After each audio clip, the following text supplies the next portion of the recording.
بسم اللہ الرحمن الرحیم۔ ناظرین، سیرت النبی کے سلسلے کی یہ ایک اور قسط ہے۔ یقیناً آپ لوگ روحانی باتیں سن کر بہت لطف اندوز ہو رہے ہوں گے، کیونکہ اس لیے کہ نبی کریم صلی اللہ علیہ وآلہ وسلم کی زندگی کو جاننا پڑھنا ہی زندگی کا اصل مقصد ہے، کیونکہ قرآن پاک بھی آپ پہ نازل ہوا، تو جس بندے نے سیرت النبی سن لی اس کے لیے یقیناً قرآن پاک کو سمجھنا بھی آسان ہو جائے گا۔ تو ناظرین، پچھلی قسط میں آپ کو معلوم ہوا کہ نبی کریم صلی اللہ علیہ وسلم بتوں کے پاس سے گزرتے تو دور ہو جاتے اور فرماتے کہ کوئی سفید رنگ کا دراز قد آدمی آ کے مجھے کہتا ہے کہ محمد صلی اللہ علیہ وسلم بتوں کے نزدیک نہ جانا۔ ناظرین، آج کی قسط میں یہ ہے کہ خانہ کعبہ میں تانبے کے 2 بت تھے، تانبے کے بنے ہوئے تھے، ان کے نام اصاف اور نائلہ تھے۔ طواف کرتے وقت مشرک برکت حاصل کرنے کے لیے ان کو چھوا کرتے تھے۔ حضرت زید بن حارثہ رضی اللہ تعالیٰ عنہ فرماتے ہیں کہ ایک مرتبہ آپ صلی اللہ علیہ وسلم بیت اللہ کا طواف کر رہے تھے، میں بھی آپ کے ساتھ تھا۔ جب میں طواف کے دوران ان بتوں کے پاس سے گزرا تو میں نے بھی ان کو چھوا۔ نبی پاک صلی اللہ علیہ وسلم نے فوراً فرمایا ان کو ہاتھ مت لگاؤ۔ اس کے بعد ہم طواف کرتے رہے کہ میں نے سوچا ایک بار بتوں کو چھونے کی کوشش کروں تاکہ پتہ تو چلے ان کو چھونے سے کیا ہوتا ہے اور آپ نے کس لیے مجھے روکا ہے۔ چنانچہ میں نے ان کو پھر چھو لیا۔ تب آپ نے سخت لہجے میں کہا، کیا میں نے تمہیں ان کو چھونے سے منع نہیں کیا تھا؟ اور میں نے قسم کھا کر کہتا ہوں نبی کریم صلی اللہ علیہ وسلم کبھی بھی کسی بت کو نہیں چھوا، یہاں تک کہ اللہ نے آپ کو نبوت عطا فرما دی اور آپ پر وحی نازل ہونے لگی۔ اس طرح اللہ تعالیٰ حرام چیزوں سے بھی آپ کی حفاظت فرماتے رہے۔ مشرک بتوں کے ناموں پر جانور قربان کرتے، پھر یہ گوشت تقسیم کر دیا جاتا یا پکا کر کھلا دیا جاتا، لیکن آپ نے کبھی بھی ایسا گوشت نہ کھایا۔ خود آپ نے ایک بار ارشاد فرمایا، میں نے کبھی ایسی چیز نہیں چکھی جو بتوں کے نام پر ذبح کی گئی ہو، یہاں تک کہ اللہ تعالیٰ نے مجھے نبوت عطا فرما دی۔ اس طرح آپ سے پوچھا گیا، کیا آپ نے کبھی بچپن میں بت پرستی کی؟ آپ نے ارشاد فرمایا نہیں۔ آپ سے پوچھا گیا، آپ نے کبھی شراب پی؟ آپ نے جواب ارشاد فرمایا نہیں، حالانکہ اس وقت مجھے معلوم بھی نہیں تھا کہ کتاب اللہ کیا ہے اور ایمان کیا ہے۔ آپ صلی اللہ علیہ وسلم کے علاوہ بھی اس زمانے میں کچھ لوگ تھے جو جانوروں کے نام پر ذبح کیا گیا گوشت نہیں کھاتے تھے اور شراب کو ہاتھ نہیں لگاتے تھے۔ بچپن میں آپ نے بکریاں بھی چرائیں۔ آپ مکہ معظمہ کے لوگوں کی بکریاں چرایا کرتے تھے۔ معاوضے کے طور پر آپ کو ایک سکہ دیا جاتا۔ آپ فرماتے، اللہ تعالیٰ نے جتنے نبی بھیجے ہیں ان سب نے بکریاں جو ہے وہ چرانے کا کام کیا ہے۔ میں مکہ والوں کی بکریاں کرائیت یعنی سکے کے بدلے میں چرایا کرتا تھا، اور مکہ والوں کی بکریوں کے ساتھ آپ اپنے گھر والوں اور رشتہ داروں کی بکریاں بھی چرایا کرتے تھے۔ پیغمبروں نے بکریاں کیوں چرائیں؟ اس کی وضاحت یوں بیان کی جاتی ہے، اس کام میں اللہ تعالیٰ کی زبردست حکمت عملی ہے۔ بکریاں کمزور جانور ہے، لہذا جو شخص بکریاں چراتا ہے اس میں قدرتی طور پر نرمی، محبت، انکساری کا جذبہ پیدا ہوتا ہے۔ ہر کام اور پیشے کی خصوصیات ہوتی ہیں۔ مثلاً قصاب کے دل میں سختی ہوتی ہے، لوہار جفاکش ہوتا ہے، مالی نازک طبع ہوتا ہے۔ اب جو شخص بکریاں چراتا ہے جب وہ مخلوق کی تربیت کا کام کرے گا تو اس کی طبیعت میں بھی گرمی اور سختی نکل چکی ہوگی۔ مخلوق کی تربیت کے لیے وہ بہت نرم مزاج ہو چکا ہوتا ہے، اور تبلیغ کے کام میں نرم مزاجی کی بہت ضرورت ہوتی ہے۔ عربوں میں ایک شخص بدر بن معاشر غفاری تھا۔ یہ عکاظ کے میلے میں بیٹھا کرتا تھا اور لوگوں کے سامنے اپنی بہادری کے قصے سنایا کرتا تھا، اپنی بڑائیاں بیان کرتا تھا۔ ایک دن اس نے پیر پھیلا کر اپنی گردن اکڑا کر کہا، میں عربوں میں سے سب سے زیادہ عزت دار ہوں، اور اگر کوئی خیال کرتا ہے کہ وہ زیادہ عزت والا ہے تو تلوار کے زور پر یہ بات ثابت کرے۔ اس کے یہ بڑے بول سن کر ایک شخص کو غصہ آ گیا۔ وہ اچانک اس پر جھپٹا اور اس کے گھٹنے پر تلوار دے ماری۔ اس کا گھٹنا کٹ گیا۔ یہ بھی کہا جاتا ہے کہ گھٹنا صرف زخمی ہوا تھا۔ اس پر دونوں کے قبیلے آپس میں لڑ پڑے، ان میں جنگ شروع ہوگی۔ اس لڑائی کو فجار کی پہلی لڑائی کہا جاتا ہے۔ اس وقت آپ صلی اللہ علیہ وسلم کی عمر مبارک 10 سال کی تھی۔ فجار کی ایک اور لڑائی بنو عامر کی ایک عورت کی وجہ سے ہوئی تھی۔ اس میں بنو عامر بنو کنانہ سے لڑے کیونکہ کنانہ کے ایک نوجوان نے اس قبیلے کی کسی عورت کو چھیڑا تھا۔ اور فجار کی تیسری لڑائی بھی بنو عامر اور بنو کنانہ کے درمیان ہوئی۔ یہ لڑائی قرض کی ادائیگی کے سلسلے میں ہوئی تھی۔ فجار کی ان تینوں لڑائیوں میں نبی کریم صلی اللہ علیہ وسلم نے حصہ نہیں لیا تھا، البتہ فجار کی چوتھی لڑائی میں آپ نے شرکت فرمائی تھی۔ عربوں کے ہاں 4 ایسے مہینے تھے کہ ان میں کسی کا خون بہانا جائز نہیں تھا۔ یہ مہینے ذوالقعدہ، ذوالحجہ، محرم اور رجب تھے۔ یہ لڑائیاں چونکہ حرمت کے ان مہینوں میں ہوئیں اس لیے ان کا نام فجار کی لڑائیاں رکھا گیا۔ فجار کے معنی ہے گناہ، یعنی یہ لڑائیاں ان کا گناہ تھا۔ چوتھی لڑائی جس میں نبی کریم صلی اللہ علیہ وسلم نے بھی حصہ لیا اس کا نام فجار براز ہے۔ یہ لڑائی اس طرح شروع ہوئی۔ بنو کنانہ کے براز نامی ایک شخص نے ایک آدمی عروہ کو قتل کر دیا۔ عروہ کا تعلق قبیلہ حوازن سے تھا۔ یہ واقعہ حرمت والے مہینے میں پیش آیا۔ براز اور عروہ کے خاندان کے لوگ یعنی بنو کنانہ اور حوازن اس وقت عکاظ کے میلے میں تھے۔ وہیں کسی نے بنو کنانہ کو یہ خبر پہنچا دی کہ براز نے عروہ کو قتل کر دیا ہے۔ یہ خبر سن کر بنو کنانہ کے لوگ پریشان ہوئے کہ کہیں میلے میں حوازن کے لوگ ان پر حملہ نہ کر دیں۔ اس طرح بات بہت بڑھ گئی، چنانچہ وہ لوگ مکہ کی طرف بھاگ نکلے۔ حوازن کو اس وقت تک خبر نہیں ہوئی تھی اور انہیں کچھ دن یا کچھ وقت گزرنے پر خبر ہوئی۔ یہ بنو کنانہ پر چاٹ دوڑے، لیکن بنو کنانہ حرم میں پناہ لے چکے تھے۔ عربوں میں حرم کے اندر خون بہانا حرام تھا، اس لیے حوازن رک گئے۔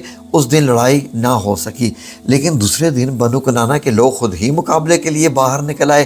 ان کی مدد کرنے کے لیے قبیلہ قریش بھی میدان میں نکل آیا۔ اس طرح فجار کی یہ جنگ شروع ہوئی۔ یہ جنگ 4 یا 6 دن تک جاری رہی۔ اب چونکہ قریش بھی اس جنگ میں شریک تھے لہٰذا آپ صلی اللہ علیہ وسلم کے چچا کو بھی آپ ساتھ لے گئے، مگر آپ نے جنگ کے سب دنوں میں لڑائی میں حصہ نہیں لیا۔ البتہ جس دن آپ میدان جنگ میں پہنچ جاتے تو بنو کنانہ کو فتح ہونے لگتی، اور جب آپ وہاں نہ پہنچتے تو ان کو شکست ہونے لگتی۔ آپ نے اس جنگ میں صرف اتنا لیا کہ اپنے چچاؤں کو تیر پکڑاتے رہے اور بس۔ 6 دن کی جنگ کے بعد بھی کوئی فیصلہ نہ ہو سکا۔ آخر دونوں گروہوں میں صلح ہوگی، لیکن یہ کافی خون خرابہ ہونے کے بعد ہوئی۔ اس جنگ کے فوراً بعد حلف الفضول کا واقعہ پیش آیا۔ یہ واقعہ اس طرح ہوا کہ قبیلہ زبید کا ایک شخص اپنا کچھ مال لے کر مکہ آیا۔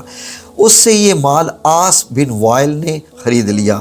یہ عاص بن وائل مکہ کے بڑے لوگوں میں سے تھا، اس کی بہت عزت تھی۔ اس نے مال تو لے لیا لیکن قیمت ادا نہ کی۔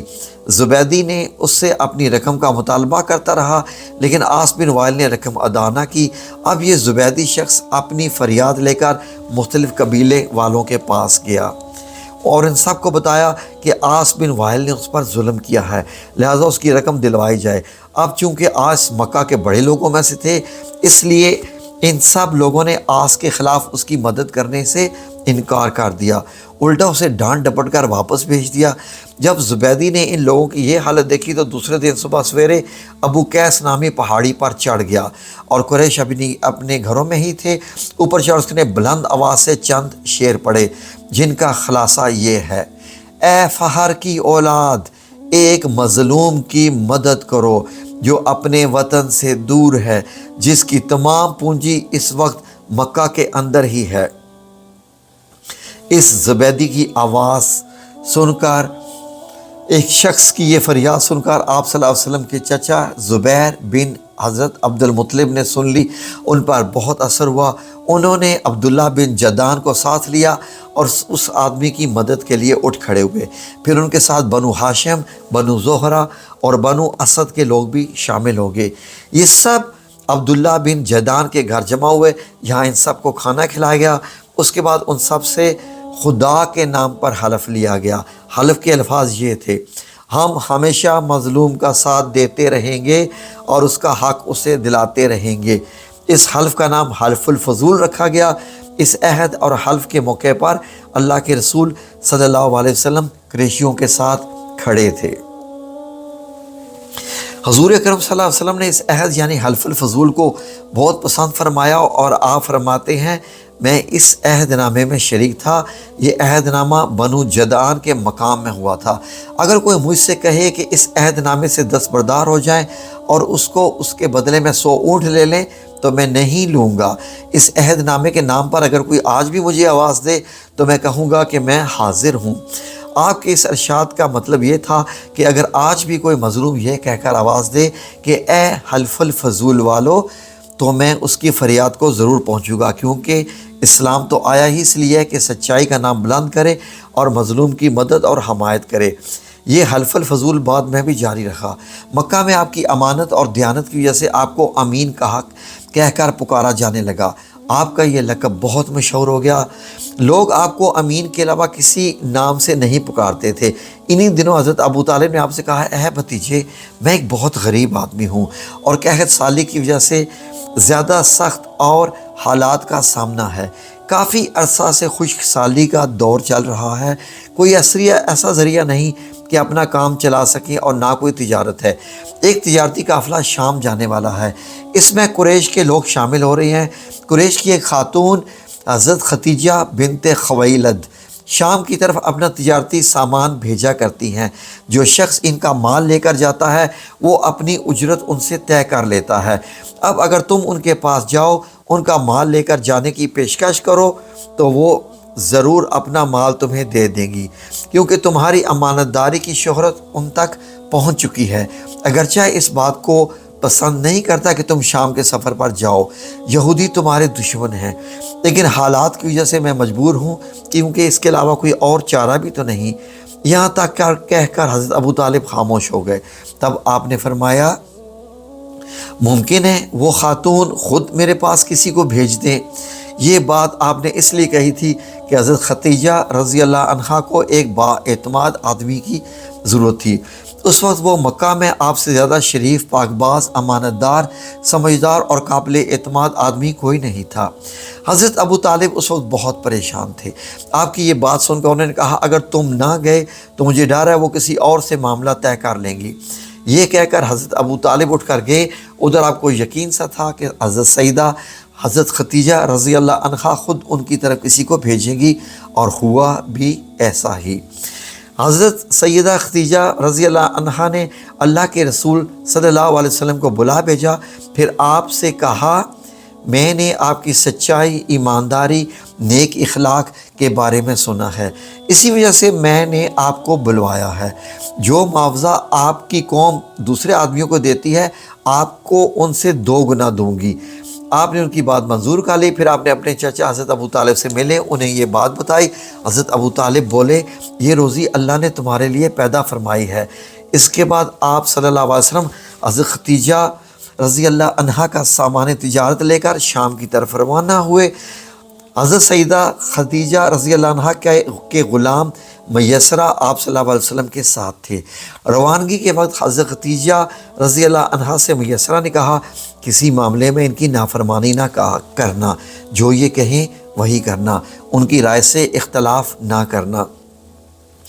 آپ صلی اللہ علیہ وسلم کے سب چچاؤں نے قافلے والوں سے آپ کی خبرگیری رکھنے کی درخواست کی۔